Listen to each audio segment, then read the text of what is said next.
mau selamat.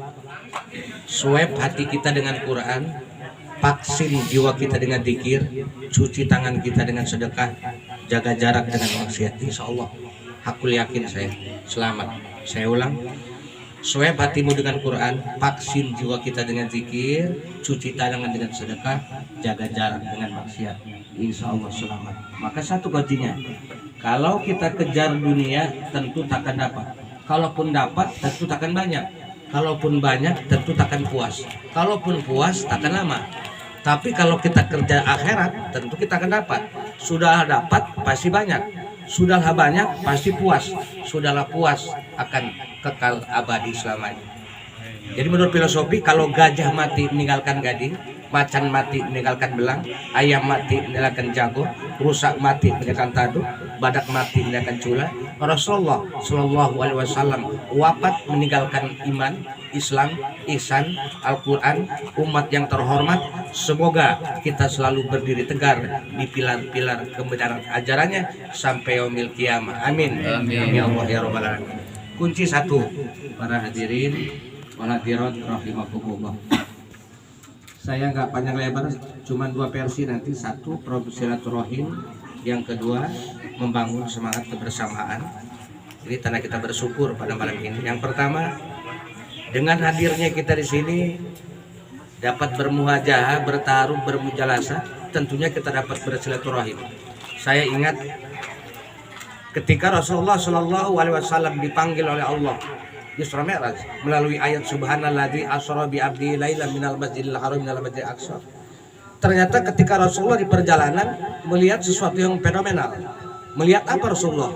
Ternyata Rasulullah melihat surga. Dengan apa Rasulullah melihat surga? Ya tentunya dengan mukjizat yang diberikan Allah. Yakin? Oh yakin. Ketika Rasulullah Shallallahu Alaihi Wasallam melihat surga, Rasulullah bersabda, "Ra'aitu fil jannah qasran min dahabin wa durin wa yarqutin yuradu irubatin qultu ya akhi ayat Jibril." Apa kata Rasulullah? Ya Jibril, aku telah melihat surga. Di dalamnya ada sebuah gedung terbuat dari emas, yakut, intan, permata. Terkagum-kagum Rasulullah, kemudian Rasulullah bertanya kepada Jibril, "Ya akhi, liman hadil manadil?" Untuk siapakah surga dan berikut kenikmatannya? Dijawab oleh Jibril, "Untuk umatmu Muhammad." "Untuk umatku, umat yang seperti apa?" "Liman wasolal arham." Untuk umatmu yang senantiasa mempererat tali silaturahim. Masya Allah ya Rabbi. Bahkan di dalam sebuah hadis yang diriwayatkan Bukhari dan Muslim, Rasulullah bersabda, "Man sarahu ayamudalahu fi umrihi wa yus'alu fi rizqihi falyattaqillah wal yasir rahimahu." Barang siapa yang dipanjangkan umurnya, dilapangkan rezekinya, dua kuncinya. Satu, takwa, taat kepada Allah, dan jalin terus hubungan silaturahim. Secara imaniah kita meyakini sabda Nabi Muhammad SAW. Tetapi secara analisis rasional, hadis tersebut dapat kita ambil kesimpulan. Yang pertama, orang-orang yang senantiasa selalu mempererat tali silaturahim, ketika mendapatkan musibah, mendapatkan bencana, banyak orang-orang yang mengelurkan pertolongan. Ketika dia jatuh sakit, banyak orang silih berganti untuk menjenguknya dan sekaligus untuk mendoakan kesembuhannya. Yang ketiga, ketika dia meninggal dunia, banyak orang berbondong-bondong bertajiah untuk mensolati dan mengantarkan jenazahnya hingga ke pemakaman, sehingga masih dalam kenangan dan ingatan karena budi baiknya.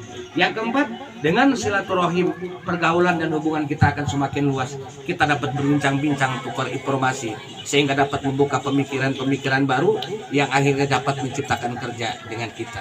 Nah, makanya jangan sampai putus silaturahim.